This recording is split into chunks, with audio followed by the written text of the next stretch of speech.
nandito na naman tayo sa kampanya. Napakabilis ng panahon, napakabilis ng pagdaan ng 3 taon na akala natin ay magiging mas matagal. Ngunit nandito nga tayo sa darating na halalan sa Mayo. At sinimulan po natin ang aming national campaign, kagaya ng dati, dito po sa ating minamahal na lalawigan ng Ilocos Norte. Andito po ang aming ipinagmamalaki na mga kandidato para sa Senado. Ngunit, bagamat nakatuon ang pansin natin sa ating mga kandidato para sa Senado,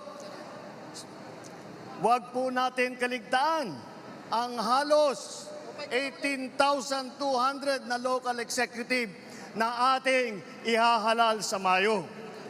Nabanggit ko po ito dahil may pagmamalaki ng alyansa na kami lang ang may kumpletong ticket mula sa senador hanggang sa sangguniang bayan ng pinakamaliit na bayan ng buong Pilipinas.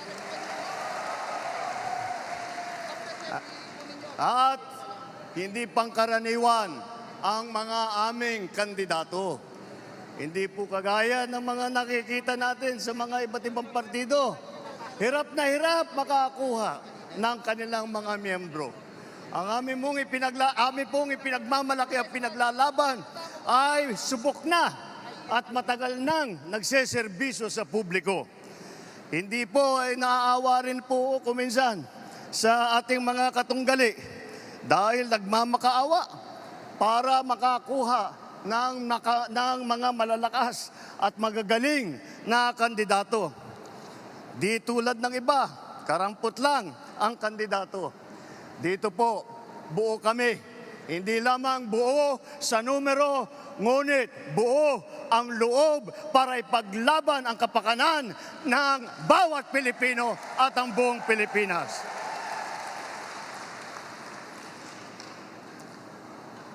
Kaya naman,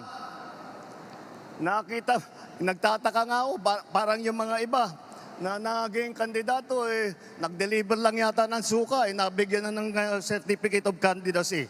Dahil wala ang ikukumpara sa ating mga kandidato. Kung ihahambing natin sa mga napulot nila, ang ticket natin mula sa Senado hanggang Sangguniang Bayan ay mga leader na subok sa serbisyo. Magandang record na pwedeng ipagmalaki kahit kanino. Kung kilatisin natin ng isa-isa, napakatingkad ng ating kakayahan, ng kanilang kakayahan at ng mga pambato para sa pagbabago. At kapag pinagsama kagaya nito na nangyari dito sa alyansa, ay lalong nakaka-impress ang kanilang pinagsamang lakas at galing. 8 po sa ating mga kandidato ay veteranong senador. Palitan ko na lang, matagal ng senador kasi pag veterano baka akalain nila hindi lang luma kundi matanda. Andito po ang ating mga senador, Senator Cayetano, Senator Lacson, Senator Lapid, Senator Marcos, Senator Pacquiao, Senator Revilla, Senator Soto, Senator Tolentino. Pagpasok po sa Senado ng mga re-electionist sa Senado ay wala na pong OJT. Hindi na mag-aaral. Alam nila ang trabaho. Alam na nila ang pangangailangan ng Pilipino. Alam na nila ang gagawin nila upang gawin at idala sa ating mga kababayan ang kanilang pangangailangan. 7 naman ay nanggaling naman sa Kongreso na subok sa batasan. Andyan po ang mga Congressman Abalos, Congressman Binay, Congressman Cayetano, Congressman Marcos, Congressman Pacquiao, Congressman Tulfo, Congressman Villar. Kitang-kita po naman natin na itong lahat ay sanay na sanay, subok na subok at matagal nang nagpapakita ng galing. Hindi na bagito sa pagpanday ng mga batas. Apat ang nagsilbi sa kabinete, humawak ng cabinet rank na posisyon. Si Abalos, DILG Secretary. Si Tulfo, nag-DSWD Secretary. Lacson, ng Yolanda Rehabilitation Commission. Tolentino, siyang namuno ng MMDA. Ngunit, sa kanilang katungkulan, ay hindi lang po sila parelax-relax. Tingnan nyo po ang kanilang mga record at makikita po ninyo na sila ay nakagawa ng magandang pagbubuti para sa kanilang mga kagawaran. Alam nila ang government work galing sa kabinete. Hindi lang dada, pero gawa ang kanilang ipinapakita. They are not here to oppose. They are here to propose. Tatlo, ang naging gobernador ng malalaking probinsya. Alam nyo na, Manang Aimee, dito sa atin, sa Ilocos Norte. Lito Lapid, Governor Lito Lapid ng Pampanga. At ang Governor Revilla ng Cavite naman.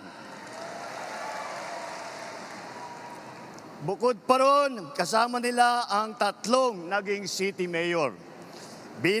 Abi Binay ng Makati. Tolentino ng Tagaytay. Abalos ng Mandaluyong.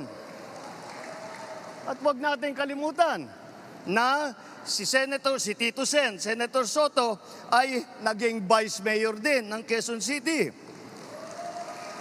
Hindi rin po tayo nagkukulang sa boses ng kababaihan at maglalaban para sa karapatan ng ating kababaihan dahil 4 sa ating mga kandidato ay babae, pero itong mga babaeng ito ay palagay ko, mas matatapang pa ito kaysa sa mga lalaki na nandito ngayon.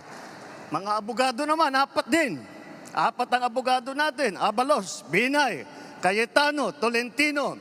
Si Aimee nag-aaral din sa law school. At pinagtatalunan lang nila kung sino daw ang pinakamagaling at sino nanggaling sa pinakamagandang eskwelahan. Ngunit lahat yan ay magaling, lahat yan ay matalino, lahat yan ay ginamit na ang kanilang kakayahan upang pagandahin ang Pilipinas. Kung itatanong naman natin, sila ba ay isa lang ang pinanggalingan? Tiga Maynila lang ba lahat? Tiga Luzon ba lahat? Hindi po. Dahil pagdating sa geographical representation, 2 ang taga Mindanao. Si Manny Pacquiao ng Bukidnon, Sarangani at saka Jensan. Si Erwin naman, lumaki sa Davao Oriental, sa Sulu, mga probinsya kung saan nadestino ang kanyang bayaning ama. Ang unang Vicente Soto ay naging senador na tiga Cebu. Ang nanay naman namin ni Aimee, alam nyo naman, 100% waray.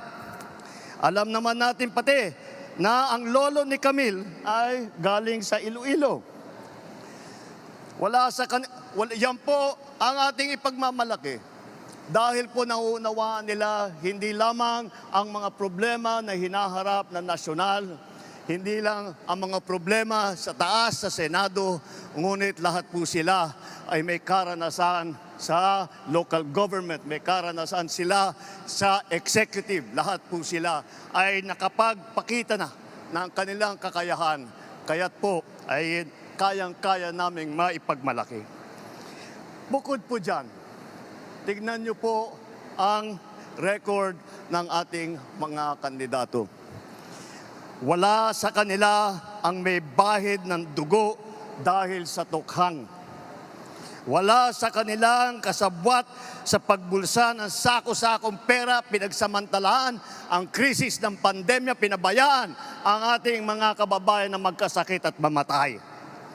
Wala sa kanila ang mga pumapalakpak sa China at natutuwa pa kapag tayo ay binobomba ng tubig. Tinatamaan ang ating mga Coast Guard, hinaharang ang ating mga mangingisda, ninanakaw ang kanilang huli. At bukod pa ron ay inaagaw pa ang mga isla natin para maging bahagi ng kanilang bansa.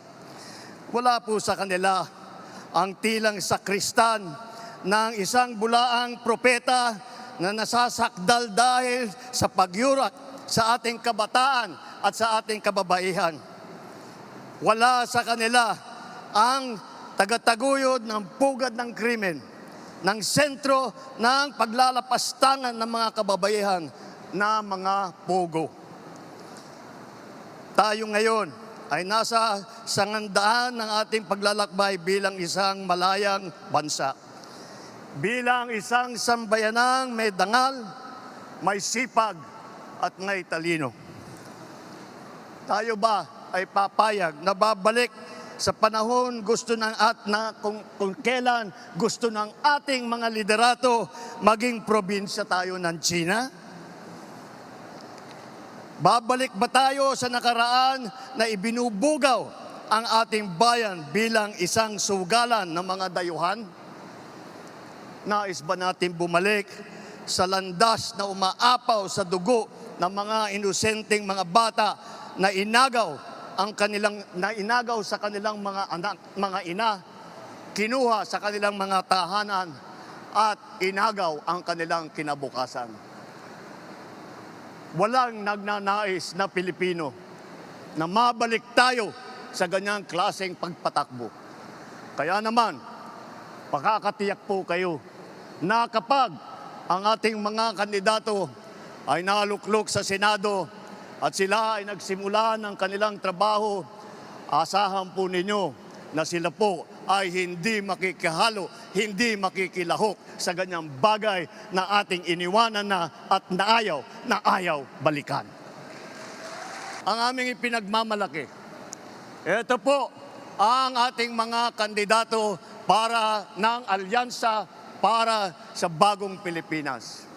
Ito po ang hinaharap namin sa inyo, ang pinakamagagaling na Pilipino, pinakamasipag na nagsiservisyo publiko, at ang buong buhay nila ay itinaya nila hindi lamang para sa kapakanan ng kanilang mga sarili, kung hindi po para sa inyo, para sa taong bayan, para sa Pilipino, at para sa Pilipinas. Sa darating na Mayo po, huwag nyo na pong tignan ang mga ibang mga pangalan. I-shade nyo na po lahat po itong nandito na nasa harap ninyo at gawing nating 12-0 ang ating resulta sa Senado